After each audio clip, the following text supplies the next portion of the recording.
Hello, my beautiful people. Welcome back to my channel. For those that are new, my name is Nelly. So many people invite trouble in their lives because they lack the spirit of discernment.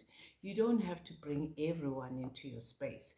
Even if God can show you who to marry, you still need to go through a confirmation.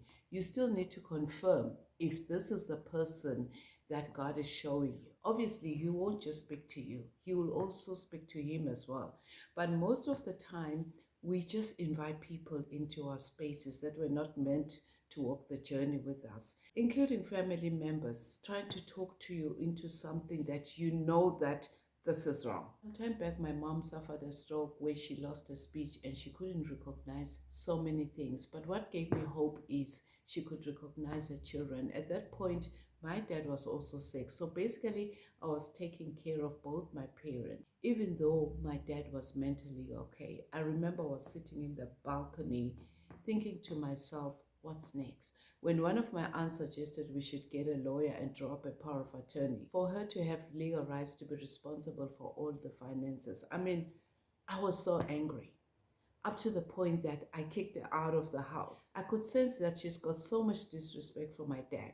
For her to alter that with her mouth when my dad was still alive, I had to kick her out. From that day, I thought to myself, even though she was family, but I should keep her at arm's length, which I did. It took about a year for my mom to recover her speech back when the second stroke struck again. At that time, my dad had passed on, and I think with all the stress and pressure, it revoked the second stroke, up to the point that this time she couldn't move. She couldn't even use her hands, so basically she was bedridden. A few of her sisters came to visit, but some, they stayed in their homes. The person that you trust most can turn your back on you. That is why God gives us people from other mothers, people that are not part of the family. And they are going to play a bigger role than your family members, and they will be there for you when you need them.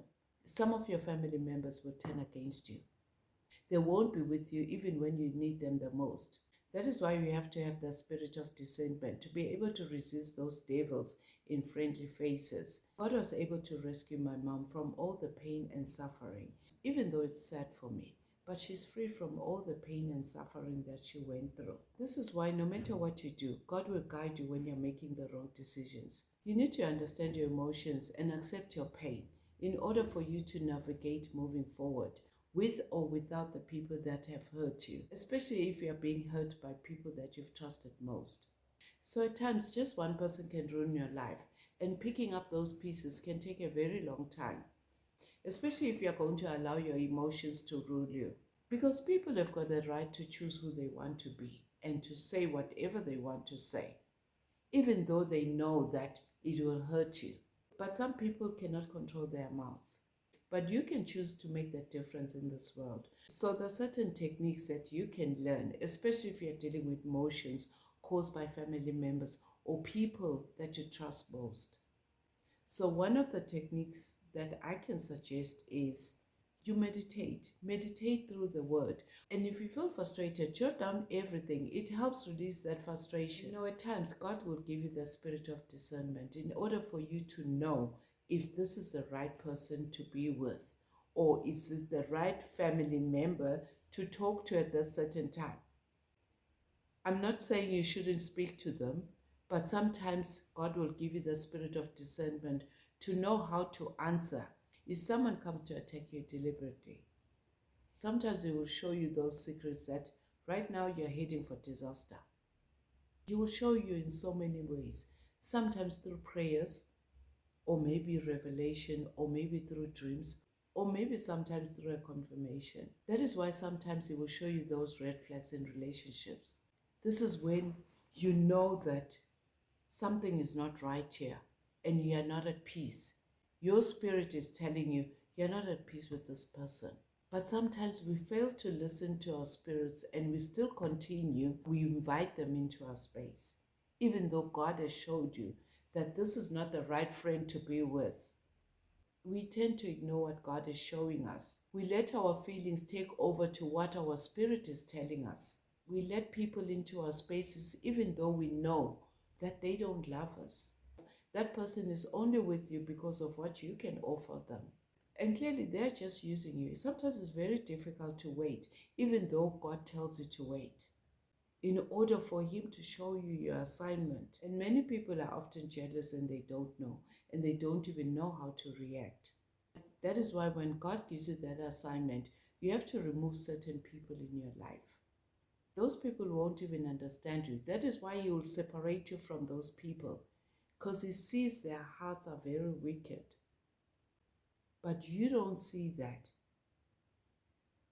because when they're with you, they are smiling, and yet they're just those devils with friendly faces. Even twins can be separated, especially when there's envy and jealousy amongst them. If you are a twin and your twin sister has got envy and jealousy, you can choose to stay away from them.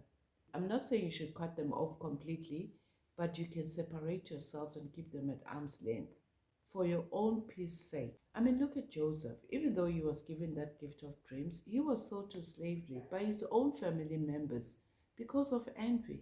Cain was killed by his brother Abel because he was jealous. Saul was also jealous of David. Even though he was a king, he had everything, but he was still jealous. There are times when God will show you your destiny from a very young age. Yet we want to share our destinies with people that are not even meant to walk the journey with us.